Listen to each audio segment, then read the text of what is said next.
ఇటీవల మాల్దీవుల అంశం హాట్ టాపిక్గా మారిన విషయం తెలిసిందే.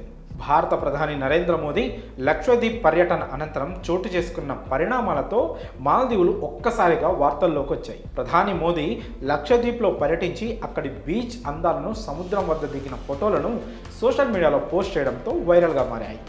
పర్యాటకులు లక్షద్వీప్ తమ లిస్టులో చేర్చుకోవాలని పిలుపునిచ్చారు. ఇక దీనిపై మాల్దీవుల రాజకీయ నాయకులు చేసిన అనుచిత వ్యాఖ్యలు తీవ్ర దుమారం రేపాయి. దీంతో భారతీయులు బాయ్కాట్ మాల్దీవ్స్ అంటూ సోషల్ మీడియా వేదికగా ఉద్యమానికి తెరలేపారు. ఇక ప్రధాని మోదీపై మాల్దీవ్ మంత్రులు వ్యంగ్యంగా వ్యాఖ్యలు చేయడంతో అక్కడి ప్రభుత్వం వారిపై సస్పెన్షన్ వేటు వేసింది. ప్రధాని మోదీ లక్షద్వీప్ పర్యటన అనంతరం మాల్దీవ్స్కు గడ్డు పరిస్థితులు దాపురించాయి. అక్కడి పర్యాటక రంగంపై తీవ్ర ప్రభావం పడింది. ఈ నేపథ్యంలో తాజాగా మాల్దీవుల పార్లమెంట్లో రణరంగం చోటు చేసుకుంది. పార్లమెంట్ ఎంపీలు WWE రేంజ్లో ఫైట్కు దిగారు. దీనికి సంబంధించిన వీడియోలు ప్రస్తుతం నెట్టింట వైరల్గా మారాయి. ఎంపీల తోపులాటలు, ముష్టిఘాతాలతో అట్టుడికిపోయింది పార్లమెంట్.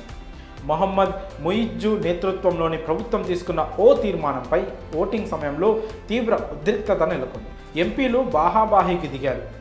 మాల్దీవుల కేబినెట్ తీసుకున్న నిర్ణయంపై పార్లమెంట్లో ఆదివారం ఓటింగ్ నిర్వహించారు. ఈ క్రమంలో అధికార, విపక్ష ఎంపీలు పార్లమెంట్లో రణరంగం సృష్టించారు.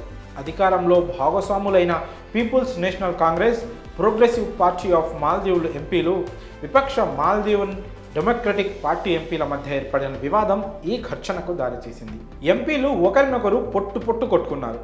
పోడియంపైకి వెళ్లిన కొందరు సభ్యులు స్పీకర్ కార్యకలాపాలను అడ్డుకున్నారు. మరికొందరు సభ్యులు అక్కడికి చేరుకొని స్పీకర్తో పాటు అక్కడున్న వారితో వాగ్వాదానికి దిగారు. బెంచీలపై నుంచి దూసుకెళ్లారు. స్పీకర్ను తోసివేసే ప్రయత్నం చేశారు. ఇద్దరు ఎంపీలు కింద పడి దొర్లుతుండగా ఇందులో ఒక ఎంపీ కాలుతో తన్నడం ఆ వీడియోలో చూడొచ్చు. దీనిపై నెటిజన్లు వ్యంగ్యంగా ఇది